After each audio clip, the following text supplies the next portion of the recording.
ಎಲ್ರಿಗೂ ನಮಸ್ಕಾರ. ನಾನು ನಿಖಿತಾ ಕರಂಜ್ಯೋತಿಷಿ ಭಟ್. ಮಂಗಳೂರಿಂದ ಕ್ಯಾಲಿಕಟ್ಟಿಗೆ ಹೋದಂತಹ ಒಂದು ಸುಂದರವಾದ ಜರ್ನಿಯನ್ನು ನಿಮ್ ಜೊತೆ ಕೂಡ ಶೇರ್ ಮಾಡೋಣ ಅಂತ ಹೇಳಿ ಈ ವಿಡಿಯೋನ ಮಾಡ್ತಾ ಇದ್ದೇನೆ. ನಾವು ಬೆಳಗ್ಗೆ 6:45 ಟ್ರೈನಿಗೆ ಮಂಗಳೂರಿಂದ ಹೊರಟು ಸಾಧಾರಣ 3:30 ಗಂಟೆ ಜರ್ನಿ ನಂತರ ನಾವು ಹೋಗಿ ಇಳಿದದ್ದು ಕ್ಯೂಲ್ಯಾಂಡಿ ಅಂತ ಜಾಗದಲ್ಲಿ. ಕ್ಯೂಲ್ಯಾಂಡಿ ಕ್ಯಾಲಿಕಟ್ಟಿಗಿಂತ ಒಂದು ಹಿಂದಿನ ರೈಲ್ವೆ ಸ್ಟೇಷನ್ ಬರ್ತದೆ. ನಾವು ಹೋಗ್ಬೇಕಾದಂತ ರೆಸಾರ್ಟ್ಗೆ ಈ ರೈಲ್ವೆ ಸ್ಟೇಷನ್ ಹತ್ರ ಇರೋ ಕಾರಣ ನಾವು ಇಲ್ಲೇ ಇಳ್ಕೊಂಡದ್ದು. ಇಲ್ಲಿಂದ ನಮ್ಗೆ ಯಾವ್ದು ಕ್ಯಾಬ್ ಸಿಗ್ಲಿಲ್ಲ, ಸೊ ಹಾಗೆ ನಾವು ರಿಕ್ಷಾ ಮಾಡ್ಕೊಂಡೆ ರೆಸಾರ್ಟಿಗೆ ಹೋದ್ವಿ. ಸೊ ಫೈನಲಿ ನಾವು ಬಂದು ಇಳಿದದ್ದು ಈ ರೆಸಾರ್ಟ್ ಹತ್ರ. ಇದರ ಹೆಸರು ವಾಸ್ಕೋಡ ಗಾಮ ಬೀಚ್ ರೆಸಾರ್ಟ್ ಅಂತ ಹೇಳಿ. ಇದು ಬೀಚ್ ಪಕ್ಕದಲ್ಲೇ ಇರುವಂತ ರೆಸಾರ್ಟ್. ಬೀಚಿಂದ ಒಂದು 50 ಮೀಟರ್ ಇದೆ ಈ ರೆಸಾರ್ಟಿಗೆ. ಸೊ ಹಾಗೆ ಇಲ್ಲಿ ಬಂದು ನಮ್ಮ ಲಗೇಜ್ ಎಲ್ಲ ಪಿಕ್ ಮಾಡ್ಕೊಂಡು ನಾವು ಬಂದದ್ದು ರಿಸೆಪ್ಷನ್ ಕೌಂಟರ್ಗೆ.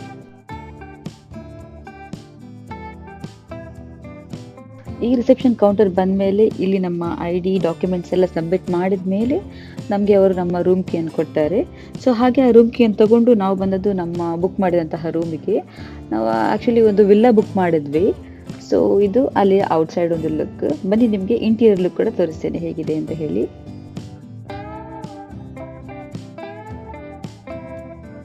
ರೂಮಿಗೆ ಎಂಟ್ರಿ ಆದ ತಕ್ಷಣ ನಮಗೆ ಸಿಗೋದು ಒಂದು ಪುಟ್ಟದಾದಂತಹ ಹಾಲ್.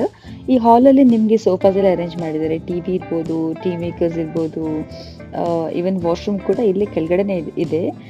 ಹೆಚ್ಚಾಗಿ ನಾವು ಡಿನ್ನರ್ ಮತ್ತು ಲಂಚ್ ಎಲ್ಲ ಇಲ್ಲಿ ಕುತ್ಕೊಂಡು ಮಾಡ್ತಾ ಇದ್ವಿ. ಮತ್ತು ಈ ಒಂದು ರೂಮ್ ಇರ್ಬೋದು, ಈ ಫ್ಯಾಮಿಲಿಗೆ ಇರ್ಬೋದು, ಇಲ್ಲಾಂದ್ರೆ ಫ್ರೆಂಡ್ಸ್ ಎಲ್ಲ ಒಟ್ಟಿಗೆ ಬರೋದಾದರೆ ತುಂಬಾ ಕಂಫರ್ಟೇಬಲ್ ಆಗಿರ್ತದೆ ಈ ರೂಮ್. ಇದು ಕೆಳಗಡೆ ಇಷ್ಟಿದೆ. ಹಾಗೆ ಈ ಕಾರ್ನರಲ್ಲಿ ಒಂದು ಡೆಕೋರೇಟಿವ್ ಥರ ಲೈಟ್ಸ್ ಎಲ್ಲ ಹಾಕಿ ಒಂದು ಅರೇಂಜ್ ಮಾಡಿದ್ದಾರೆ.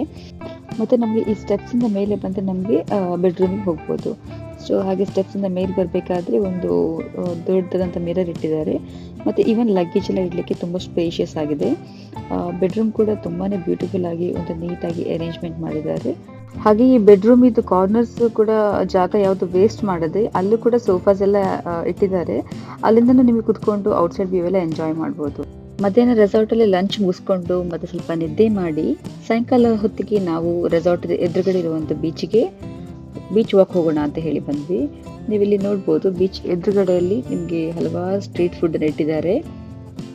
ಹಾಗೆ ಇಲ್ಲಿಂದ ಸ್ವಲ್ಪ ಎದುರು ಬಂದರೆ ನಮಗೆ ಬೀಚ್ ಸಿಗ್ತದೆ. ಈ ಬೀಚಿಗೆ ಹೆಸರು ಕಾಪಾಡ್ ಬೀಚ್ ಅಂತ ಹೇಳಿ. ಯೂಶ್ವಲಿ ಈ ಬೀಚ್ ಒಳಗಡೆ ಹೋಗಬೇಕಾದ್ರೆ ಪೇ ಮಾಡಬೇಕಂತೆ, ಬಟ್ ನಮಗೇನೋ ಫ್ರೀಯಲ್ಲಿ ಎಂಟ್ರಿ ಕೊಟ್ಟಿದ್ದಾರೆ. ನಾವೇನು ಪೇ ಮಾಡಲಿಲ್ಲ ಒಳಗಡೆ ಹೋಗಬೇಕಾದ್ರೆ. ಸಾಯಂಕಾಲ ಒಂದು 6:30 7 ಗಂಟೆ ಅಷ್ಟೊತ್ತು ಆಗಿತ್ತು. ಮತ್ತು ತುಂಬ ಕ್ರೌಡ್ ಆಗಿರ್ತದೆ, ತುಂಬ ಜನ ಬರ್ತಾರೆ ಈ ಬೀಚಿಗೆ. ಕಾಪಾಡ್ ಬೀಚ್ ಅಂತ ಹೇಳಿದರೆ ಇಲ್ಲಿ ಸ್ವಲ್ಪ ಫೇಮಸ್ ಬೀಚ್ ಅಂತಲೇ ಹೇಳಿದರು. ಒಂದ್ಸಲ ನಿಮಗೆ ಕಂಪ್ಲೀಟ್ ಬೀಚ್ ತೋರಿಸ್ತೇನೆ ನೋಡಿ. ಈ ಥರ ಇದೆ ಬೀಚ್ ಕಂಪ್ಲೀಟ್ ಲುಕ್. ಮತ್ತು ತುಂಬ ಡೀಪ್ ಕೂಡ ಇಲ್ಲ ಅಂತ ಈ ಬೀಚ್. ಸಾಧಾರಣ ಒಂಚೂರು ದೂರ ತನಕನೂ ಆಟ ಆಡಲಿಕ್ಕೆಲ್ಲ ಬಿಡ್ತಾರೆ. ಸೊ ಸೇಫ್ಟಿ ಇದೆ. ಹಾಗೆ ಈ ಒಂದು ಜಾಗ ನೋಡಿದರೆ ತುಂಬ ಬ್ಯೂಟಿಫುಲ್. ನನಗೆ ಇಲ್ಲೊಂದು ಇಂಟ್ರೆಸ್ಟಿಂಗ್ ಅಂತ ಅನಿಸಿದೆ ಈ ಜಾಗ ಮಾತ್ರ. ಸೊ ಇಲ್ಲಿಂದ ನೀವು ನಡ್ಕೊಂಡು ಹೋದರೆ ನಿಮ್ಗೊಂಚೂರು ಬೀಚ್ ಹತ್ರ ಎದುರುಗಡೆ ಹೋದಾಗೆ ಅನುಭವ ಆಗ್ತದೆ.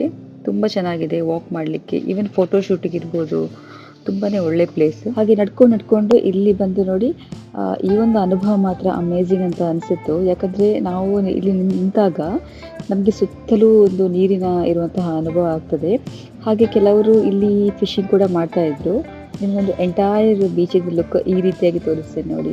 ತುಂಬ ಚೆಂದ ಇದೆ ಅಲ್ಲ. ಹಾಗೆ ಬೀಚ್ ವಾಕ್ ಎಲ್ಲ ಮುಗಿಸ್ಕೊಂಡು ಮತ್ತೆ ನೀವು ಇಲ್ಲಿ ಕೇರಳದಲ್ಲಿ ನೋಡಿರ್ಬೋದು, ಅಲ್ಲಿ ಜಾಸ್ತಿಯಾಗಿ ಈ ಕ್ಯಾರೆಟ್, ಮ್ಯಾಂಗೋ ಮತ್ತು ಪೈನಾಪಲ್ ಎಲ್ಲ ಉಪ್ಪು ನೀರೆಲ್ಲ ಹಾಕಿರ್ತಾರೆ. ನನಗಂತೂ ತುಂಬಾ ಇಷ್ಟ. ಸೊ ಹಾಗೆ ನಾನು ಕೂಡ ಒಂದೆರಡು ಮ್ಯಾಂಗೋ ಪೀಸನ್ನು ಟ್ರೈ ಮಾಡಿದ್ದೆ, ಚೆನ್ನಾಗಿರ್ತದೆ. ಮತ್ತು ಇಲ್ಲಿ ಟೀ ಕೂಡ ತುಂಬ ಚೆನ್ನಾಗಿತ್ತು. ಮತ್ತು ಇಲ್ಲಿ ನಾವೇ ಟೀ ಮತ್ತು ಕಟ್ಲೆಟ್ ಟ್ರೈ ಮಾಡಿದ್ವಿ, ತುಂಬ ಸೂಪರ್ ಆಗಿತ್ತು. ಹಾಗೆ ಇದೆಲ್ಲ ಮುಗಿಸ್ಕೊಂಡು ಮತ್ತೆ ನಾವು ರೆಸಾರ್ಟಿಗೆ ಹೋದ್ವಿ ಅರೌಂಡ್ 7:30 ಅಷ್ಟೊತ್ತಿಗೆ. ನೋಡಿ ನೈಟಲ್ಲಿ ಈ ಥರ ಕಾಣುತ್ತೆ ರೆಸಾರ್ಟ್. ಹಾಗೆ ಬೀಚಿಂದ ಬಂದ ಮೇಲೆ ಸ್ವಲ್ಪ ಡಿನ್ನರಿಗೆ ಇನ್ನೂ ಟೈಮ್ ಇತ್ತು. ಹಾಗಾಗಿ ಯಾಕೆ ಒಂದ್ಸಲ ಸ್ವಿಮ್ಮಿಂಗ್ ಪೂಲ್ ಹೋಗಬಾರ್ದು ಅಂತ ಹೇಳಿ ಡ್ರೆಸ್ ಎಲ್ಲ ಚೇಂಜ್ ಮಾಡಿಕೊಂಡು ಮತ್ತೆ ನಾವು ಬಂದೆ ಸ್ವಿಮ್ಮಿಂಗ್ ಪೂಲಿಗೆ. ತುಂಬ ದಿನ ಸ್ವಿಮ್ಮಿಂಗ್ ಮಾಡಿರಲಿಲ್ಲ ನಾನು. ನನಗೆ ಸ್ವಿಮ್ಮಿಂಗ್ ಅಂದರೆ ತುಂಬ ಇಷ್ಟ. ಈಗ ವರ್ಕ್ ಸ್ಕೆಡ್ಯೂಲ್ ಜಾಸ್ತಿ ಇರೋದ್ರಿಂದ ಸ್ವಿಮ್ಮಿಂಗ್ ಮಾಡಲಿಕ್ಕೆ ಆಗಿಲ್ಲ. ಬಟ್ ಇಲ್ಲಿ ಬಂದಮೇಲೆ ತುಂಬಾ ಎಂಜಾಯ್ ಮಾಡಿ ಸ್ವಿಮ್ಮಿಂಗ್ ಮಾಡಿಕೊಂಡು. ಪೂಲ್ ವ್ಯೂ ಈ ಥರ ಇದೆ. ಯಾವಾಗಲೂ ಡೇ ಟೈಮಲ್ಲಿ ಸ್ವಿಮ್ಮಿಂಗ್ ಮಾಡೋದಕ್ಕಿಂತನೂ ನೈಟಲ್ಲಿ ಸ್ವಿಮ್ಮಿಂಗ್ ಮಾಡೋದು ತುಂಬ ಖುಷಿ ಅನಿಸುತ್ತೆ. ಯಾಕಂದರೆ ವಾತಾವರಣ ತುಂಬ ಕೋಲ್ಡ್ ಆಗಿರುತ್ತೆ. ಸೊ ಆರಾಮ್ಸೆ ಸ್ವಿಮ್ ಮಾಡ್ಕೊಂಡಿರ್ಬೋದು. ಹಾಗೆ ಸ್ವಿಮ್ಮಿಂಗ್ ಎಲ್ಲ ಮುಗಿಸ್ಕೊಂಡು ಮತ್ತೆ ನಾವು ಬಂದದ್ದು ಇಲ್ಲಿ ರೆಸ್ಟೋರೆಂಟಿಗೆ. ಇದು ರೆಸ್ಟೋರೆಂಟ್ ಎಂಟೈರ್ ಲುಕ್ ತುಂಬ ಚೆನ್ನಾಗಿದೆ. ರೆಸ್ಟೋರೆಂಟು ಸ್ವಿಮ್ಮಿಂಗ್ ಪೂಲ್ ಹತ್ರನೇ ಇದೆ. ನೀವು ಇಲ್ಲಿಂದ ಸ್ವಿಮ್ಮಿಂಗ್ ಪೂಲ್ ವ್ಯೂ ಕೂಡ ನೋಡ್ಬೋದು. ಡಿನ್ನರ್‌ಗೆ ಬಫೆ ಇತ್ತು. ಬಟ್ ನಾವು ಡಿನ್ನರ್ ಸ್ವಲ್ಪ ಲೈಟ್ ಆಗಿರ್ಲಿ ಅಂತ ಹೇಳಿ ಕೇವಲ ರೋಟಿ ಮತ್ತೆ ಪನ್ನೀರ್ ಕಡಾಯಿನ ಆರ್ಡರ್ ಮಾಡಿದ್ವಿ. ಫುಡ್ ಬಗ್ಗೆ ಹೇಳೋದಾದ್ರೆ ಫುಡ್ ಮಾತ್ರ ಅಲ್ಟಿಮೇಟ್ ಆಗಿದೆ ಇಲ್ಲಿ. ಟೇಸ್ಟ್ ಕೂಡ ಚೆನ್ನಾಗಿದೆ. ಸೊ ಇದಿಷ್ಟಾಗಿತ್ತು day 1 vlog. Hello good morning. ಇದು ನಮ್ಮದು ರೆಸಾರ್ಟಲ್ಲಿ 2ನೇ ದಿನ. ಬೆಳಗ್ಗೆ ಬೇಗ ಎದ್ದು ನಾವು ಬಂದಿದ್ದು ಡೈರೆಕ್ಟಾಗಿ ರೆಸ್ಟೋರೆಂಟಿಗೆ. ಯಾಕಂದರೆ ನಮಗೆ ಬೇಗ ಬ್ರೇಕ್‌ಫಾಸ್ಟ್ ಮಾಡಿ ನಮ್ಮದೊಂದು ಇಂಪಾರ್ಟೆಂಟ್ ಕೆಲಸಕ್ಕೆ ಹೋಗಬೇಕಿತ್ತು. ಸೊ ಇದು ರೆಸ್ಟೋರೆಂಟಿದು ಮಾರ್ನಿಂಗ್ ವ್ಯೂ ತೋರಿಸ್ತೀನಿ ನಿಮಗೆ. ಎಂಟೈರ್ ವ್ಯೂ ಈ ಥರ ಇದೆ. ರೆಸ್ಟೋರೆಂಟಲ್ಲಿ ಕುತ್ಕೊಂಡು ನಿಮಗೆ ಬೀಚನ್ನು ಕೂಡ ನೋಡ್ಬೋದು. ಸೊ ಬೀಚನ್ನು ನೋಡಿಕೊಂಡು ಬ್ರೇಕ್‌ಫಾಸ್ಟನ್ನು ಎಂಜಾಯ್ ಮಾಡ್ಬೋದು. ಇದು ಸಂಡೇ ಮಾರ್ನಿಂಗ್ ಆದ ಕಾರಣ ಬೆಳಗ್ಗೆನೇ ನೋಡಿ ಎಷ್ಟು ಜನ ಇದ್ದಾರೆ, ತುಂಬಾ ಕ್ರೌಡ್ ಆಗಿದೆ. ಸೊ ಬನ್ನಿ ಬ್ರೇಕ್ಫಾಸ್ಟಿಗೆ ಏನೆಲ್ಲ ಆಪ್ಷನ್ಸ್ ಇತ್ತು ಅಂತ ಹೇಳಿ ತೋರಿಸ್ಕೊಡ್ತೇನೆ. ಸೊ ಇಲ್ಲಿ ಬ್ರೆಡ್, ಜಾಮ್, ಬಟರ್, ಫ್ರೂಟ್ಸ್ ಇತ್ತು. ಮತ್ತೆ ಅಥೆಂಟಿಕ್ ಕೇರಳ ಬ್ರೇಕ್ಫಾಸ್ಟ್ ಅದರಲ್ಲಿ ಪುಟ್ಟು ಮತ್ತು ಪೈರ್ ಕರಿ. ಪೈರ್ ಕರಿ ಅಂದರೆ ಹೆಸರು ಕಾಳು. ಮತ್ತೆ ಎಂತ ಪೂರಿ ಇತ್ತು. ಸೊ ವಡಾ, ತುಂಬ ಆಪ್ಷನ್ಸ್ ಇತ್ತು. ಹಾಗೆ ಫ್ರೂಟ್ ಜ್ಯೂಸ್, ಹಾಗೆ ಟೀ, ಕಾಫಿ ಎಲ್ಲ ಇತ್ತು. ಸೊ ಬ್ರೇಕ್ಫಾಸ್ಟ್ ಎಲ್ಲ ಬೇಗ ಬೇಗ ಮುಗಿಸ್ಕೊಂಡು ಮತ್ತೆ ನಾವು ನಮ್ಮ ಪರ್ಸ್ನಲ್ ವರ್ಕನ್ನೆಲ್ಲ ಫಿನಿಷ್ ಮಾಡಿಕೊಂಡು ಮತ್ತೆ ಬೆಳಗ್ಗೆ ಹೋದವರು ಬಂದದ್ದು ಸಾಯಂಕಾಲನೇ ಮತ್ತೆ ರೆಸಾರ್ಟಿಗೆ. ಸಾಯಂಕಾಲ ಬಂದ ತಕ್ಷಣ ಟೀ ಕಾಫಿ ಎಲ್ಲ ಮಾಡಿಕೊಂಡು ಫ್ರೆಶನ್ ಅಪ್ ಆಗಿ ಮತ್ತೆ ನಾವು ಹೊರಟಿದ್ದು ಒಂದು ದೇವಸ್ಥಾನಕ್ಕೆ. ನಾವಿರುವಂಥ ರೆಸಾರ್ಟಿಂದ ಈ ದೇವಸ್ಥಾನಕ್ಕೆ ಒಂದು 13 ಕಿಲೋಮೀಟರ್ ದೂರ ಇದೆ. ಸೊ ಹಾಗೆ ರಿಕ್ಷಾ ಮಾಡಿಕೊಂಡು ನಾವು ಈ ದೇವಸ್ಥಾನಕ್ಕೆ ಬಂದ್ವಿ. ಈ ದೇವಸ್ಥಾನದ ಹೆಸರು ಪಿಶಾರಿ ಕಾವು ಅಂತ ಹೇಳಿ. ದೇವಿ ಭಗವತಿ ಅಂದರೆ ಭದ್ರಕಾಳಿ ದೇವಿಯ ಒಂದು ದೇವಸ್ಥಾನ. ತುಂಬ ಪುರಾತನವಾದಂಥ ಹಾಗೆ ಅಷ್ಟೇ ಇತಿಹಾಸ ಉಳ್ಳಂಥ ಒಂದು ದೇವಸ್ಥಾನ.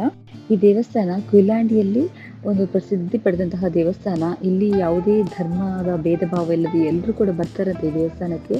ಹಾಗೂ ಒಳ್ಳೆ ಹೆಸರಿದೆ. ಹಾಗೆ ಪ್ರತಿ ವರ್ಷ ಉತ್ಸವ ಕೂಡ ತುಂಬ ಗ್ರ್ಯಾಂಡಾಗಿ ಮಾಡ್ತಾರಂತೆ. ಇನ್ನೊಂದು ವಿಷಯ ಏನಂದ್ರೆ ಈ ದೇವಸ್ಥಾನದಲ್ಲಿ ಸಾಯಂಕಾಲ 7:30 ನಂತರ ಅಂದ್ರೆ ರಾತ್ರಿ ಪೂಜೆಗೆ ಮಹಿಳೆಯರಿಗೆ ಇಲ್ಲಿ ಒಳಗಡೆ ಅವಕಾಶ ಇರೋದಿಲ್ಲ. ಹೊರಗಡೆಯಿಂದ ಬೇಕಾದ್ರೆ ಪ್ರದಕ್ಷಿಣೆ ಹಾಕ್ಬೋದು. ಬಟ್ ಒಳಗಡೆ ದೇವಸ್ಥಾನದ ಪ್ರಾಂಗಣದಲ್ಲಿ ಮಹಿಳೆಯರಿಗೆ ಅವಕಾಶವನ್ನು ಅವರು ಕೊಡೋದಿಲ್ಲ. ಹಾಗೆ ಇಲ್ಲಿ ಇನ್ನೊಂದು ವಿಷಯ ನನಗೆ ತುಂಬ ಇಷ್ಟ ಆದಂತ ಏನಂತ ಹೇಳಿದ್ರೆ ದೇವಸ್ಥಾನದ ಒಳಗಡೆ ಒಂದು ಲೈಟಿಂಗ್ಸ್ ಇಲ್ಲ, ಆರ್ಟಿಫಿಷಿಯಲ್ ಲೈಟ್ಸ್ ಯಾವುದೂ ಇಲ್ಲ. ಕೇವಲ ದೀಪದ ಬೆಳಕಿನಲ್ಲಿ ದೇವರ ಆರಾಧನೆ ಆಗ್ತದೆ. ಆ ಚಂಡೆಯ ಶಬ್ದ ಇರ್ಬೋದು, ತುಂಬ ಶಾಂತವಾದ ವಾತಾವರಣ ಮನಸ್ಸಿಗೆ ಮಾತ್ರ ತುಂಬ ಖುಷಿ ಕೊಟ್ಟಿದೆ. ನೀವು ಯಾವುದಾದ್ರೂ ಈ ಕಡೆ ಕೊಯ್ಲಾಂಡಿ ಆ ಕಡೆ ಬಂದರೆ ಖಂಡಿತವಾಗಿ ಒಂದ್ಸಲ ಈ ದೇವಸ್ಥಾನಕ್ಕೆ ವಿಸಿಟ್ ಮಾಡೋದನ್ನು ಮರಿಬೇಡಿ. Good morning. ಇವತ್ತು ನಮ್ಮ ರೆಸಾರ್ಟ್ ಇದು 3ನೇ ದಿನ. ನಾವಿವತ್ತು ಕ್ಯಾಲಿಕಟ್ಟಿಂದ ಮಂಗಳೂರಿಗೆ ನಮಗೆ ಡೈರೆಕ್ಟಾಗಿ ಟ್ರೈನ್ ಇತ್ತು. ಸೊ ಅರೌಂಡು 8:45ಗೆ ನಾವು ಕ್ಯಾಲಿಕಟ್ಟಿಂದ ಮಂಗಳೂರಿಗೆ ಹೊರಡಬೇಕಾಗಿತ್ತು. ಸೊ ಯಾವುದಕ್ಕೂ ಅದಕ್ಕಿಂತ ಮುಂಚೆ ನಿಮಗೊಂದು ಕಂಪ್ಲೀಟ್ ರೆಸಾರ್ಟಿದೊಂದು ವಿಡಿಯೋ ಮಾಡೋಣ ಅಂತ ಹೇಳಿ ಈ ವಿಡಿಯೋ ಮಾಡ್ತಾ ಇದ್ದೇನೆ.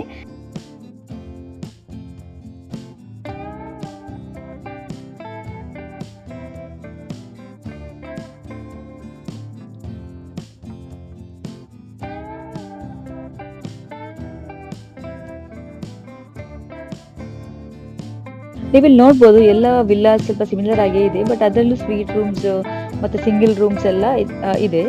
ಸೊ ಹಾಗಾಗಿ ಅದಕ್ಕೆ ತಕ್ಕಂಥ ಪ್ರೈಸ್ ಎಲ್ಲ ಇಟ್ಟಿದ್ದಾರೆ. ಮತ್ತು ಇಲ್ಲಿ ಈ ರೆಸಾರ್ಟಲ್ಲಿ ಸ್ಪಾ ಕೂಡ ಇದೆ. ಬಟ್ ನಾವು ಬ್ಯುಸಿ ಇದ್ದ ಕಾರಣ ಸ್ಪಾ ಟ್ರೈ ಮಾಡ್ಲಿಕ್ಕೆ ಹೋಗಲಿಲ್ಲ. ಇನ್ ಕೇಸ್ ನೀವೇನಾದರೂ ಬಂದರೆ ಒಂದ್ಸಲ ಸ್ಪಾ ಟ್ರೈ ಮಾಡಿ. ಇದಿಷ್ಟ ಆಗಿತ್ತು ನಾವು ಉಳ್ಕೊಂಡಂಥ ರೆಸಾರ್ಟಿನ ಕಂಪ್ಲೀಟ್ ರೆಸಾರ್ಟ್ ಟೂರ್. ಸೊ ಇನ್ನೇನು ಹೊರಡುವಂಥ ಸಮಯ ಬಂದೇ ಬಿಟ್ಟು.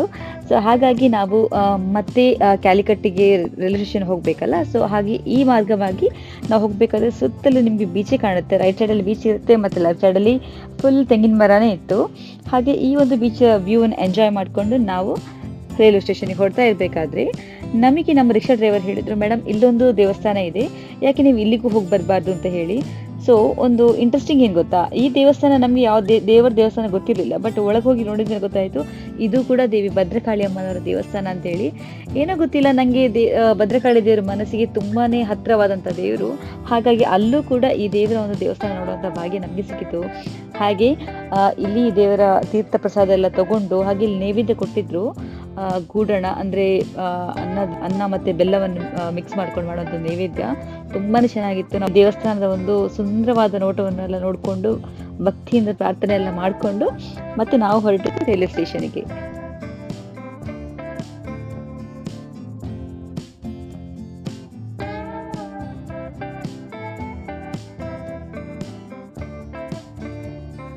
ದೇವರ ದರ್ಶನ ಎಲ್ಲ ಮುಗಿಸಿ ಮತ್ತೆ ನಾವು ರೀಚ್ ಆಗಿದ್ದು ಕ್ಯಾಲಿಕಟ್ ರೈಲ್ವೆ ಸ್ಟೇಷನ್ಗೆ. ಇದು ಕ್ಯಾಲಿಕಟ್ ರೈಲ್ವೆ ಸ್ಟೇಷನ್. ನಿಮ್ಗೆ ಇನ್ನೊಂದು ಒಂದು ವ್ಯಕ್ತಿನ ಪರಿಚಯ ಮಾಡ್ಲಿಕ್ಕೆ ಇಷ್ಟಪಡ್ತೇನೆ. ಇವ್ರ ಹೆಸರು ಇಂಬಾಚಿ ಅಂತ ಹೇಳಿ. ಇವರೊಬ್ಬರು ರಿಕ್ಷಾ ಡ್ರೈವರ್. ನಮ್ಗೆ ಇವರು ಕ್ಯಾಲಿಕಟಲ್ಲಿ ಸಿಕ್ಕಿದ್ದು. ಆಕ್ಚುಲಿ ನಮ್ಗೆ ತುಂಬಾ ಕಡೆಗೆ ಹೋಗ್ಲಿಕ್ಕಿತ್ತು. ಸೊ ಇವರ ರಿಕ್ಷಾದಲ್ಲೇ ನಾವು ಹೋದದ್ದು. ಇವರು ಕನ್ನಡ ಚೆನ್ನಾಗಿ ಮಾತಾಡ್ತಾರೆ. ಇವರು ಬೆಂಗಳೂರಲ್ಲಿ ಇದ್ರಂತೆ. ನಮ್ಮ ನೋಡಿ ಕನ್ನಡದಲ್ಲೇ ಮಾತಾಡ್ಲಿಕ್ಕೆ ಸ್ಟಾರ್ಟ್ ಮಾಡಿದ್ರು. ಇವರ ಒಂದು ವ್ಯಕ್ತಿತ್ವ ಹಾಗೂ ಇವರ ಪ್ರಾಮಾಣಿಕತೆ ನಮ್ಗೆ ತುಂಬಾನೇ ಇಷ್ಟ ಆಯ್ತು. ಸೊ ಹಾಗೆ ನಿಮ್ಗೆ ಯಾವಾಗಾದ್ರೂ ಕ್ಯಾಲಿಕಟ್ ಹೋಗ್ಬೇಕಾದ್ರೆ ಏನೋ ಟ್ರಾನ್ಸ್ಪೋರ್ಟೇಷನ್ ಅಗತ್ಯ ಇದ್ರೆ ಇವ್ರ ನಂಬರ್ ನಾನು ಕೊಟ್ಟಿರ್ತೇನೆ. ನೀವು ಖಂಡಿತವಾಗಿ ಅವರನ್ನು ಕಾಂಟ್ಯಾಕ್ಟ್ ಮಾಡಿ. ನಿಮ್ಗೆ ಅಲ್ಲಿ ಅವರು ಹೆಲ್ಪ್ ಮಾಡ್ತಾರೆ. ಟ್ರೈನ್ ಜರ್ನಿಯನ್ನು ಎಂಜಾಯ್ ಮಾಡಿಕೊಂಡು ನಾವು ಬಂದಿಟ್ಟದ್ದು ಮಂಗಳೂರು ರೈಲ್ವೆ ಸ್ಟೇಷನ್ಗೆ. ಎಲ್ಲಿಗೆ ಹೋದ್ರು ನಮ್ಮ ಊರಿಗೆ ಬಂದು ರೀಚ್ ಆದರೆ ಅದರ ಖುಷಿನೇ ಬೇರೆ ಅಲ್ವಾ. ಮತ್ತು ಇದು ನನ್ನ ಫಸ್ಟ್ ವ್ಲಾಗ್. ಹಾಗೆ ಈ ವಿಡಿಯೋ ಇಷ್ಟ ಆಗಿದ್ದರೆ ನನ್ನ ಚಾನಲಿಗೆ ಒಂದು ಲೈಕ್ ಆ್ಯಂಡ್ ಸಬ್ಸ್ಕ್ರೈಬ್ ಮಾಡಿ. ಕಾಮೆಂಟ್ ಸೆಕ್ಷನಲ್ಲಿ ತಿಳಿಸಿ. ಆದಷ್ಟು ಈ ಥರ ವಿಡಿಯೋನ ಅಪ್ಲೋಡ್ ಮಾಡಲಿಕ್ಕೆ ನಾನು ಟ್ರೈ ಮಾಡ್ತೇನೆ ಅಂತ ಹೇಳ್ತಾ ಈ ವಿಡಿಯೋನ ಇಲ್ಲಿಗೆ ಮುಗಿಸ್ತಾ ಇದ್ದೇನೆ. ಧನ್ಯವಾದಗಳು.